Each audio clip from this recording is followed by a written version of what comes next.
প্রিয় দর্শক, স্বাগত জীবনের গল্পে। স্বাস্থ্য, পুষ্টি, শিক্ষা ও জনসংখ্যা বিষয়ক দেশ টিভির নিয়মিত এ পাক্ষিক আয়োজনে আপনাদের সঙ্গে থাকছি আমি আশা সাবেরা। চলুন শুরু করি আজকের জীবনের গল্প। গত পর্ব আমরা সাজিয়েছিলাম ক্যান্সারের ঝুঁকি, লড়াই ও সচেতনতা কার্যক্রম নিয়ে। আজকের পর্বে আমরা কথা বলবো শিশুরোগ ও টিকা কার্যক্রমের সফলতা নিয়ে। শিশুরা যখন বেড়ে ওঠে তখন তার দিকে নজরটাও চাই সর্বক্ষণের। সেটি তার হাঁটি হাঁটি কাল থেকে মুখে রাত তুলে হল্লা চিৎকারে ঘরকে সরগরম করে ফেলার সময়টাও বাদ যাবে না। জন্ম পরবর্তী এই বিশেষ নজরই শিশুকে সুস্থ সবল, সুন্দর দেহ মনে বড় করে তোলে। তারাই থাকে মৌসুমী রোগবালাইয়ের সবচেয়ে বেশি ঝুঁকির মুখে। সাধারণ ঠান্ডা, সর্দি, কাশি থেকে নিউমোনিয়া, হালকা শ্বাসকষ্ট থেকে ব্রঙ্কিওলাইটিস হয়ে যেতে পারে মুহূর্তেই। তবে শত সাবধানতার পরও অসুখ বিসুখ আসবেই। তখন প্রয়োজন সতর্ক চিকিৎসার। বাড়িতে নতুন শিশুটি ফর্সা না কালো, বাবার মতো না মায়ের মতো, তা নিয়ে মতামত চলছেই। কিন্তু গুরুত্বপূর্ণ হলো শিশুটির যথাযথ বিকাশ হচ্ছে কিনা, বয়স ও সময় অনুযায়ী সে দেহে মনে বেড়ে উঠছে কিনা।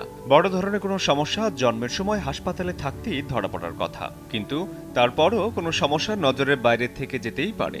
ছোট্ট আফরিনের ক্ষেত্রেও তাই ঘটেছে। আফরিনের বয়স মাত্র 4, তবে অন্য শিশুদের মতো সে না পারে হাঁটতে বা কথা বলতে। অসচেতনতায় পরিবারের সদস্যরা প্রথমে বিষয়টি আঁচ করতে না পারলেও তার বেড়ে ওঠার সঙ্গে সঙ্গে বুঝতে পারেন আফরিনের স্বাভাবিক বিকাশ বাধাগ্রস্ত হচ্ছে। আমি যখন তাকে ডাক দিই তখন সে একটা সাইড মুভমেন্ট করে। আমি যদি তাকে ডান সাইড থেকে ডাক দিই, সে বাম সাইড দিয়ে ঘুরে এইভাবেই করে। ডান সাইড থেকে কোনো ইমপ্রুভমেন্ট তার হয়নি। ঠিক আছে, দ্যাটস ওয়াই মনে করেন যে ওইটা তার সাথে আর কি আমরা তখন এটা ডাক্তারের শরণাপন্ন হই। হাসপাতালে এসেছেন আয়েশা বেগম, সঙ্গে তার 6 মাস বয়সী কন্যা শিশু। জন্ম থেকেই তার হৃদযন্ত্রের ছিদ্র। কি করবেন, কি হবে বুঝতে পারছেন না কিছুই। ডাক্তার কালকে বলছে যে ওর অপারেশন করা লাগতে পারে, যে হাড়ের যে ফুটাটা আছে, ফুটাটার কারণে ওর কি গ্রোথটা হচ্ছে না। শিশুরা সাধারণভাবে ঠান্ডাজনিত রোগে ভোগে, সর্দি কাশি এসব হয়েই থাকে। মা বাবার নিয়মিত সেবা যত্নে তারা সেরে ওঠে। অবশ্য কোনো শিশুর অস্বাভাবিক জ্বর, কাশি, শ্বাসকষ্ট, ঘাম, বুকে ব্যথা হলে তার মা বাবার কাছে না রেখে যাওয়া উচিত তাৎক্ষণিকতার সঙ্গে চিকিৎসকের কাছে, কারণ এগুলো নিউমোনিয়ার লক্ষণ। শিশুদের ডায়রিয়াও হয়ে থাকে ঘন ঘন, এক্ষেত্রেও চিকিৎসক পর্যন্ত যাওয়া উচিত। শিশুদের প্রধান যে রোগ সেটা হলো যে ঠান্ডা, সর্দি, কাশি বা নিউমোনিয়া জাতীয় রোগ, এটাই এখন প্রধান। দ্বিতীয়ত হলো ডায়রিয়া জাতীয় রোগ। এরপরে বিভিন্ন ধরনের রোগ আমরা পাই, কিন্তু খাওয়ার ব্যাপারে শিশুদের সবচেয়ে বড় সমস্যা আমরা দেখি। ইদানিং প্রবণতা লক্ষ্য করি যে বাইরে থেকে যে কৌটার দুধ পাওয়া যায় বা বিভিন্ন তৈরি খাবার পাওয়া যায়, এগুলো দেওয়া হয়, যার ফলে শিশুর পুষ্টি সমস্যা হয় আর কি। এবং একটা শিশু যখন অপুষ্টিতে ভোগে তখন তার সব ধরনের রোগ হওয়ার সম্ভাবনাই বেড়ে যায়। বাংলাদেশে এখন টিকাদান কর্মসূচির কারণে কমে এসেছে শিশুর ধনুষ্টঙ্কার, ডিপথেরিয়া, হুপিং কাশি, হাম, যক্ষ্মা, হেপাটাইটিস বি, হেমোফাইলাস ইনফ্লুয়েঞ্জার মতো নানা রোগ। নির্মূল হয়ে গেছে পোলিও। প্রভাবশালী জনস্বাস্থ্য ও চিকিৎসা সাময়িকী ল্যান্ডসেটের প্রবন্ধের মতে 1990 থেকে 2013 সাল পর্যন্ত বাংলাদেশে শিশু মৃত্যু 4.7% থেকে 5.5% হারে কমেছে।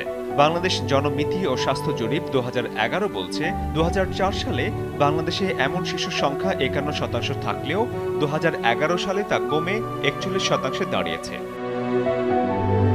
কিন্তু মনে রাখা দরকার, শিশুর যথাযথ বিকাশ না হওয়া ও রোগবালাইয়ের ভোগার প্রবণতা শুরু হয় মাতৃগর্ভ থেকে কিংবা বংশগত কারণে। শিশুকে 6 মাস বয়স পর্যন্ত মায়ের দুধ খাওয়ানোর পাশাপাশি শুরু করতে হয় পরিপূরক খাবার দেয়া।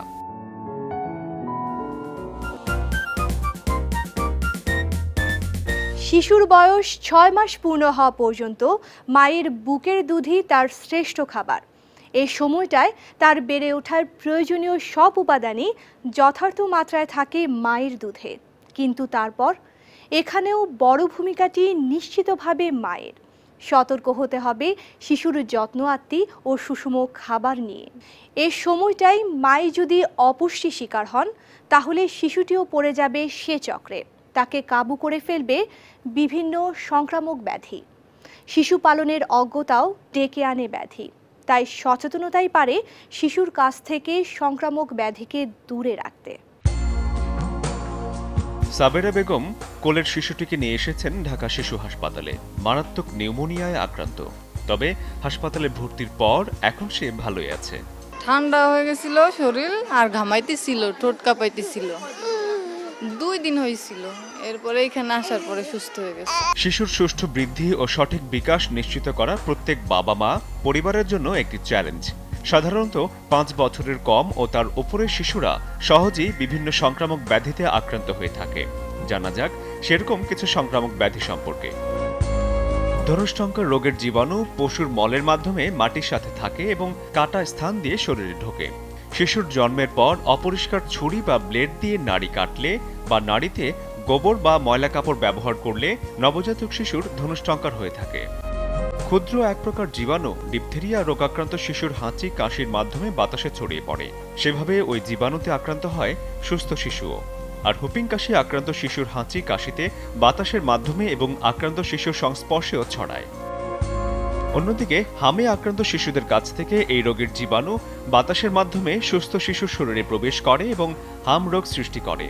হামের ফলে শিশু নিউমোনিয়া, ডায়রিয়া ও পুষ্টিহীনতায় ভোগে। এছাড়া যক্ষা আক্রান্তের ঘনিষ্ঠ সংস্পর্শে আক্রান্তের কাশি ও থুথুর মাধ্যমে এই রোগ ছড়ায়।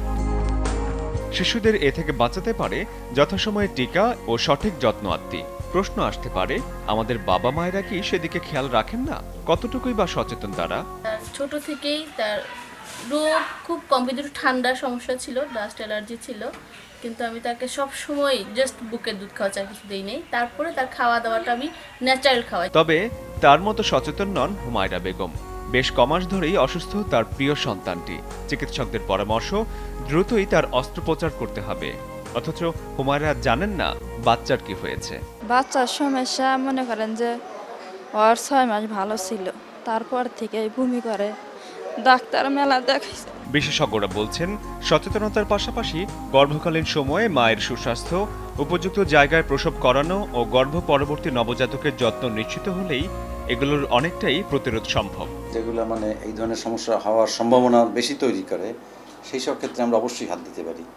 তার একটা প্রধান হচ্ছে যে ডেলিভারিটা নিশ্চিত করা, যে কোনো অভিজ্ঞ প্যারামেডিক্সই হোক বা ডাক্তারই হোক, এই জিনিসটা এনশিওর করাটা একটা বড় ধরনের। এবং জন্মের পরে, ভূমিষ্ঠবার পরে খিঁচুনি বা কারো নিউমোনিয়া বা এগুলো যেন ভালো কোনো চিকিৎসা সে পায়, অ্যাওয়ারনেসটা বৃদ্ধি, যে আপনার যদি কোনো ধরনের সমস্যা থাকে আপনি আগেই ডাক্তারের সঙ্গে যোগাযোগ করেন।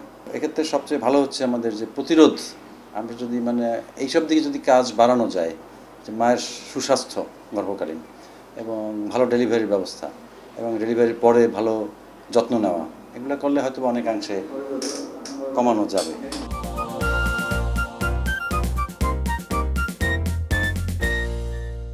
জীবনের গল্পে এখন বিরতি নিচ্ছি। যখন ফিরব তখন দেখব আরও কিছু গল্প কথা। সে অপেক্ষায় থাকুন দেশ টিভির সঙ্গে।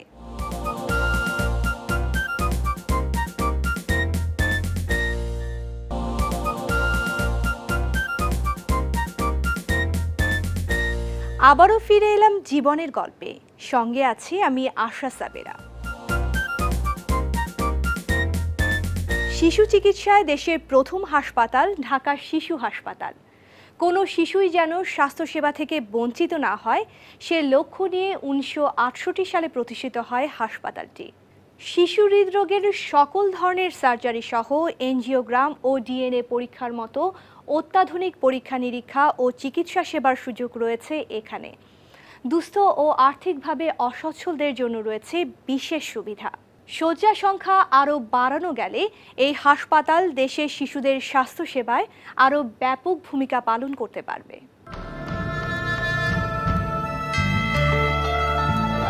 তীব্র শ্বাসকষ্টের কারণে ঢাকা শিশু হাসপাতালে ভর্তি করা হয় শিশুটিকে। জন্মের পরপরই শ্বাসকষ্ট ছাড়াও আরও অনেক ধরনের জটিলতা দেখা দেয় তার। গাজীপুর থেকে ঢাকায় এনে চিকিৎসার পর এখন ভালো আছে সে। খিঁচুনি ছিল ভালো, শ্বাসকষ্ট কমছে একটু, আগের চেয়ে অনেক ভালো। এই শিশুটিকেও শ্বাসকষ্টজনিত কারণে ভর্তি করা হয় ঢাকা শিশু হাসপাতালে। বিভিন্ন পরীক্ষা নিরীক্ষা করে দেখা যায় শিশুটির হার্টে ছিদ্র। এখন অপারেশনই বিকল্প। হয়েছে পরে শ্বাসকষ্ট, পরে ওষুধ পানি দেয়, শ্বাসকষ্ট কমে না। তারপরে ওরা একটা ইকো টেস্ট দিছে, দেওয়ার পরে ধরা পড়ছে যে হার্টের মধ্যে ছিদ্র আছে। জন্মের পরপরই নিউমোনিয়ায় আক্রান্ত হয় এই শিশুটি। ঢাকা শিশু হাসপাতালের চিকিৎসায় সে এখন সুস্থ। এভাবে কোনো শিশুই যেন স্বাস্থ্য সেবা থেকে বঞ্চিত না হয় সেই লক্ষ্য নিয়েই প্রতিষ্ঠিত হয় ঢাকা শিশু হাসপাতাল। এটি এখন 560 শয্যা বিশিষ্ট একটি পরিপূর্ণ শিশু হাসপাতাল। দরিদ্র রোগীদের সেবায় আন্তঃবিভাগে শতকরা 46% শয্যার চিকিৎসা হয় বিনামূল্যে। গড়ে প্রতিদিন 900 থেকে 1000 শিশু বহির্বিভাগে সেবা নিতে আসে। ঋতুর তারতম্যের কারণে যখন রোগের প্রকোপ বেড়ে যায় তখন এই সংখ্যা আরও বাড়ে। সাধারণত অপুষ্টিজনিত সমস্যা নিয়েই বেশিরভাগ শিশু এখানে আসে। ডায়রিয়া, নিউমোনিয়ায় আক্রান্ত শিশুদের সংখ্যাও বেশি। চিকিৎসকরা জানালেন, জন্মের পর থেকে নিয়মিত টিকা কার্যক্রমের মধ্যে রাখলে শিশুদের রোগমুক্তভাবে বেড়ে ওঠা নিশ্চিত করা সম্ভব। অ্যাজ এ হোল শিশুদের স্বাস্থ্যর অনেক উন্নতি হয়েছে এবং এর একটা প্রধান কারণ হচ্ছে টিকা। বিভিন্ন ধরনের রোগ আগে আমরা যেগুলো দেখতাম, অনেক রোগ আছে যেগুলো একদম হয়ই না। হাম এখনো কিছু হয় কিন্তু ডিপথেরিয়া, টিটেনাস হয়ই না। এবং আমরা জানি যে স্মল পক্স যেটা, সেটা তো চলেই গেছে। পোলিও বাংলাদেশ থেকে নির্মূল হয়েছে। ঢাকা শিশু হাসপাতালে রয়েছে শিশু মেডিসিন, শিশু সার্জারি, শিশু অ্যানেস্থেসিয়া, ডায়াগনস্টিক ও নার্সিং বিভাগ। দরিদ্র শিশুদের হৃদরোগের জটিল চিকিৎসায় চলতি মাসে 20 বেডের শিশু কার্ডিয়াক ওয়ার্ড চালু করা হয়েছে। রয়েছে শিশুদের কিডনি রোগের চিকিৎসা, শিশুদের জন্য বার্ন ইউনিট, ডিএনএ পরীক্ষার মতো অত্যাধুনিক বিভিন্ন সুযোগ সুবিধা।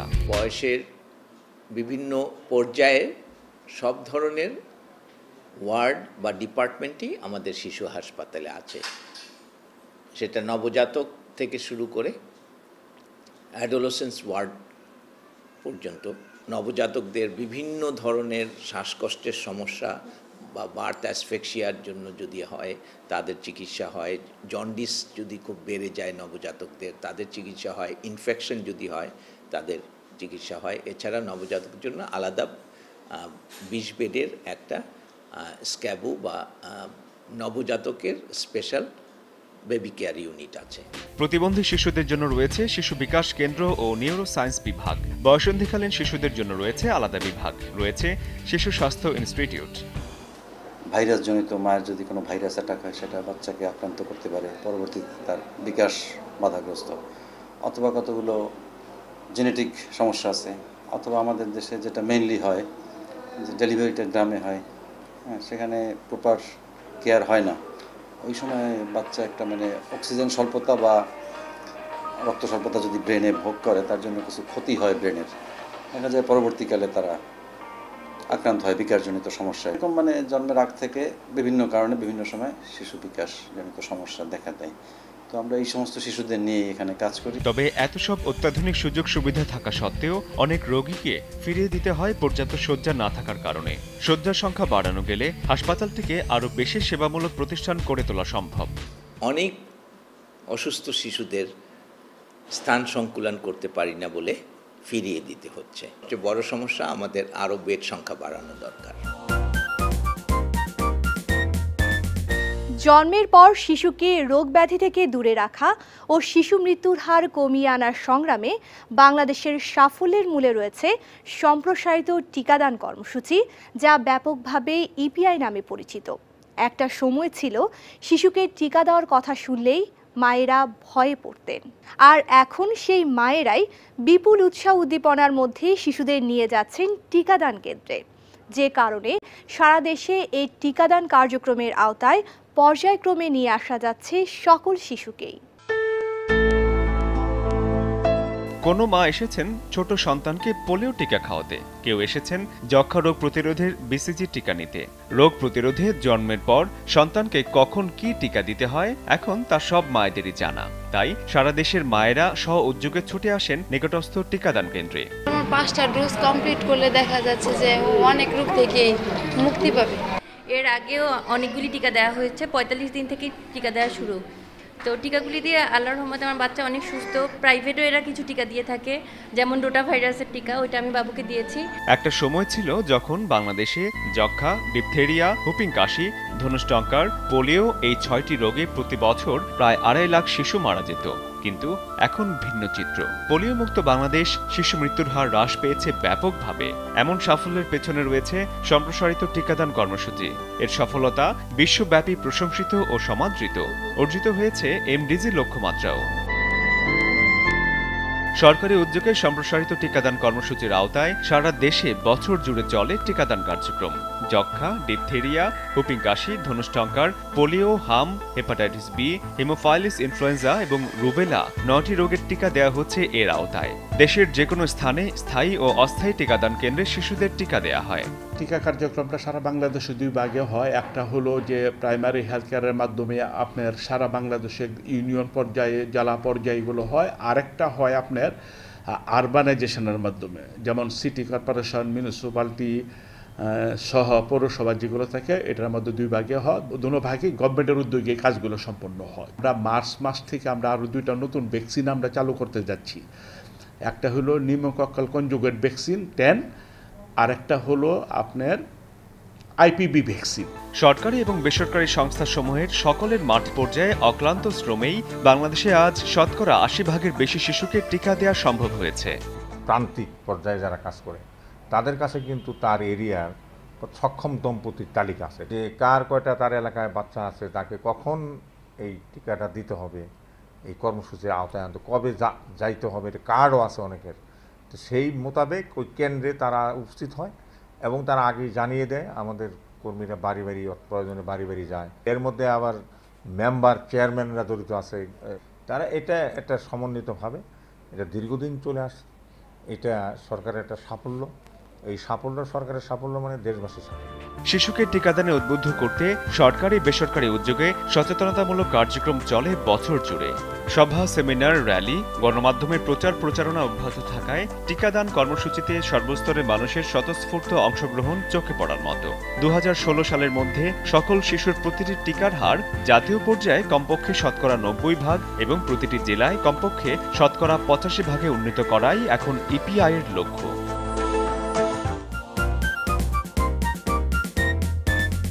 জীবনের গল্পে আবারও একটি বিরতি। যখন ফিরব তখন থাকবে আরও আয়োজন। সে অপেক্ষায় থাকুন দেশ টিভির সঙ্গে।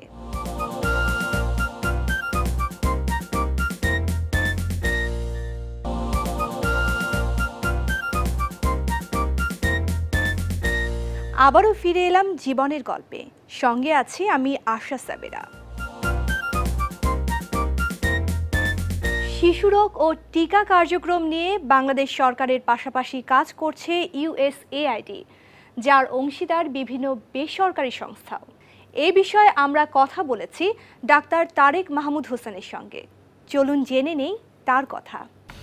বাংলাদেশের টিকাদান কর্মসূচি একটি সাফল্যের গল্প এবং বাংলাদেশের টিকাদান প্রোগ্রাম, যেটাকে আমরা ইংলিশে বলি ইপিআই প্রোগ্রাম, একটা বহুল প্রশংসিত প্রোগ্রাম সারা বিশ্বে। অন্যান্য দেশ আমাদের দেশটাকে মডেল হিসাবে দেখে।